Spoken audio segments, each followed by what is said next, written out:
గత సంవత్సరం అక్టోబర్ 7వ తారీఖు నాడు ఇజ్రాయెల్ దేశం పాలస్తీనా దేశంలో ఉన్నటువంటి ప్రాంతాలపైన దాడి చేసి దాదాపు సంవత్సరం కాలం అవుతూ ఉన్నది.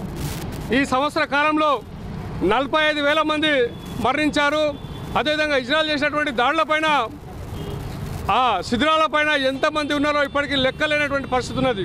ఇట్లాంటి దాడులకు అమెరికా ప్రోత్సహిస్తున్నది.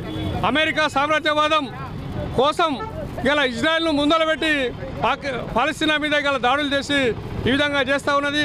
ఇలా పాలస్తీనటువంటి ప్రజలు భయభ్రాంతులకు గురవుతున్నటువంటి ఈ నేపథ్యంలో కేంద్ర వామపక్ష పార్టీల ఆధ్వర్యంలో నిరసన తెలియజేస్తూ ఉన్నాం. దాంట్లో భాగంగా నిజామాబాద్ జిల్లా కేంద్రంలో కూడా వామపక్ష పార్టీ ఆధ్వర్యంలో పాలస్తీనాకు సంఘీభావంగా ఇజ్రాయెల్ను వ్యతిరేకిస్తూ ఈరోజు నిరసన తెలియజేస్తూ ఉన్నాం. ఇప్పటికైనా అమెరికా సామ్రాజ్యవాదులారా మీరు దేశాలకు గొడవ పెట్టి ఈరోజు ప్రపంచ శాంతిని మీరు నాశనం చేద్దని చెప్పేసి సందర్భంగా ఇజ్రాయెల్ని కోరుతూ ఉన్నాం.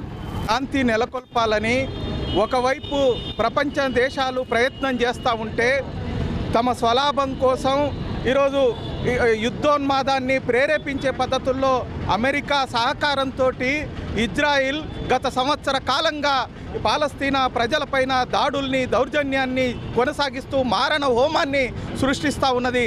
ఇప్పటికే పాలస్తీనాలో వేలాది మంది 45,000కు పైగా ప్రజలు ప్రాణాలు కోల్పోయారు. ఈరోజు ఇజ్రాయిల్ జరిపిన దాడుల్లో అనేక హాస్పిటళ్ళు, స్కూళ్ళు, అట్లాగే కళాశాలలు ధ్వంసమై కూలిపోయి ఆ శిథిలాల కింద 20,000కు పైగా శవాలు ఇంకా అందులోనే మగ్గుతున్నటువంటి పరిస్థితి ఉన్నది. ఇట్లా వేలాది మంది ప్రాణాలను బలిగొంటున్నటువంటి ఇజ్రాయిల్కు సపోర్ట్ చేస్తున్నటువంటి అమెరికా తన వైఖరిని మార్చుకోవాలా, ప్రపంచ శాంతికి కట్టుబడాలా. ఒకవైపు అయితే పాలస్తీనాకు మద్దతుగా ఇజ్రాయిల్కు వ్యతిరేకంగా ఈరోజు ఇజ్రాయిల్ దిష్టిబొమ్మను ఎన్టీఆర్ చౌరస్తాలో వామపక్షాల ఆధ్వర్యంలో చేయడం జరిగింది. ఏదైతే ఈరోజు ఐక్యరాజ్య సమితి కూర్చొని ఈ యుద్ధాన్ని ఆపాల్సిన అవసరం ఉంది. ఇలా ఇజ్రాయిల్ ఏదైతే పాలస్తీనా మీద దాడి చేస్తుందో ఇప్పటికీ 45,000 మంది అక్కడ మరణించడం జరిగింది. అలాగే చిన్న చిన్న పిల్లలు, అక్కడ ఉన్న వృద్ధులు చాలామంది మరణించడం జరిగింది. అలాంటిని ఇలా పట్టించుకోకుండా అమెరికా దాంతో తీసుకొని ఇలా ఇజ్రాయిల్ ముందుకు సాగుతుంది.